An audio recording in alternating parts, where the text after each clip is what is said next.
Hi everyone, good morning. Welcome to my mini vlog. ಈ ಥರ ರೆಡಿಯಾಗಿ ಇವತ್ತು ನಾನು ಸೂಪರ್ ಟೈಲ್ಸ್ ಕ್ಯಾಟ್ ತೊಗೊಂಡು ಹೋಗೋಣ ಅಂತ ಅಂದ್ಕೊಂಡು ರೆಡಿ ಆದೆ.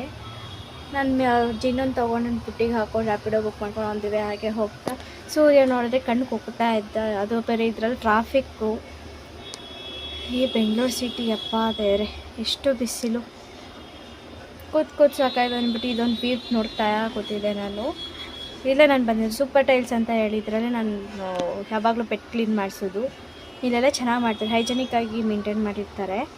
ನೋಡಿ ನಮ್ಮ ಜಿನ್ನು ಹೇರ್ ಕಟ್ಟೆಲ್ಲ ಮಾಡಿಸ್ಕೊಂಡು ಚೆನ್ನಾಗಿ ಕಾಣಿಸ್ತಿದ್ದೀನಲ್ಲ.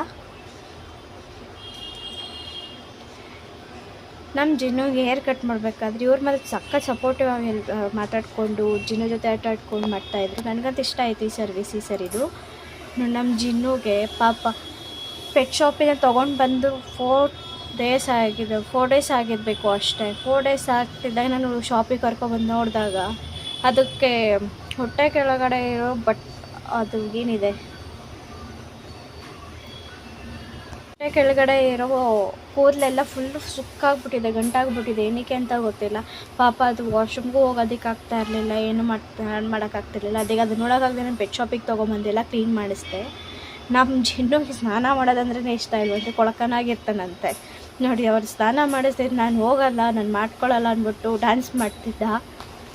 ಸೊ ಹಾಗೆ ಅವ್ರ ಹತ್ರ ಮಾತಾಡ್ಕೊಂಡು ಅವನು ಸ್ನಾನ ಎಲ್ಲ ಮುಗಿಸ್ಕೊಂಡು ಇವಾಗ ಅವರು ಬೆಟ್ಟಿಗೆ ಕರ್ಕೊಂಡು ಹೋಗ್ತಾರೆ. ನೋಡಿ ಪ್ಯೂರ್ ಹೈಜೆನಿಕಾಗಿ ಎಷ್ಟು ಚೆನ್ನಾಗಿ ಮಾಡ್ತಾರೆ ಅಂತಂದರೆ ಪೆಟ್ ಕ್ಲಿನಿಕ್ಕೆಲ್ಲ ನನಗಂದ್ರೆ ತುಂಬ ಇಷ್ಟ ಆಯಿತು. ಅದರಲ್ಲಿ ನನ್ನ ಜಿನ್ನೋಗಿ ಬೇರೆ ಸ್ಪಾಟನ್ಸ್ ಎಲ್ಲ ಜಾಸ್ತಿ ಆಗ್ಬಿಟ್ಟಿತ್ತು. ಯಾಕಂದರೆ ಪೆಟ್ ಶಾಪಲ್ಲಿ ಯಾರೂ ಕ್ಲೀನ್ ಮಾಡಲ್ಲ ಅಲ್ವಾ.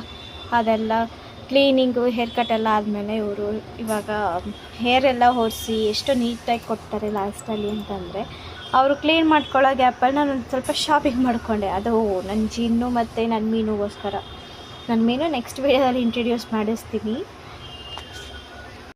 ಹೇರ್ ಗ್ಲೋ ಮಾಡಿಕೊಂಡು ಅಗೇನ್ ಶೇಪ್ ಕೊಟ್ಕೊಂಡು ಎಷ್ಟು ಚೆನ್ನಾಗಿ ಮಾಡ್ತಿದ್ದಾರೆ ಅಲ್ವಾ ನನ್ನ ಜಿನ್ನುಗೆ. ಇದೇ ಥರ ಎಲ್ಲ ಮುಗಿಸ್ಕೊಂಡು ಇವ್ರ ಪಾಡಿ ಮಾಡ್ಕೊಳ್ಳಿ ಅಂತ ಹೇಳ್ಬಿಟ್ಟು ನಾನು ಒಂದು ಸ್ವಲ್ಪ ಹೊತ್ತಾಗೆ ರೆಸ್ಟ್ ಮಾಡ್ತಾ ಅದನ್ನು ನೋಡಿಕೊಂಡು ಅದನ್ನು ಮಾತಾಡಿಸ್ಕೊಂಡು ಅದು ಹಿಂಸೆ ಆಗಬಾರ್ದು ಅಂತ ಹೇಳ್ಬಿಟ್ಟು ಅದಕ್ಕೊಂದು ಸ್ವಲ್ಪ ಮಾತಾಡ್ಕೊಂಡು ನಿಂತಿದೆ. ಆಮೇಲೆ ಅವ್ರು ಹೇಳಿದರು, ನಿಮ್ಮ ಬೆಕ್ ಕೇಸಸ್ ತುಂಬ ಚೆನ್ನಾಗಿದೆ, ಇಷ್ಟ ಆಯಿತು ಅಂತ ಇವ್ರು ಹೇಳಿದ್ದಕ್ಕೆ ಓಕೆ ಥ್ಯಾಂಕ್ ಯು ಅಂತ ಹೇಳಿಕೊಂಡು ನನ್ನ ಜಿನ್ನುಗೆ ಬೆಲ್ಟು ಫುಡ್ಸ್ ಎಲ್ಲ ಹುಡ್ಕೊಳ್ಳೋಂಥದ್ದು ಬಂದರೆ ನೋಡಿದ್ರೆ ಬೆಲ್ಟೇ ಖಾಲಿ ಆಗಿಬಿಟ್ಟಿದೆ. ಬೆಲ್ಟು ಕೇಳಿದ್ದಕ್ಕೆ ಆನ್ಲೈನಲ್ಲಿ ಆರ್ಡ್ರ್ ಮಾಡ್ಕೊಳ್ಳಿ ಅಂತ ಅಂದ್ಬಿಡೋದಾ? ಓಕೆ ಪರವಾಗಿಲ್ಲ ಅಂದ್ಕೊಂಡು ನನ್ನ ಜಿನ್ನುಗೋಸ್ಕರ ನಾನು ಫುಡ್ಸ್ ಎಲ್ಲ ಶಾಪಿಂಗ್ ಮಾಡಿಕೊಂಡೆ. ನನ್ನ ಜಿನ್ನು ಮೀನುಗೋಸ್ಕರ ಶಾಪಿಂಗ್ ಎಲ್ಲ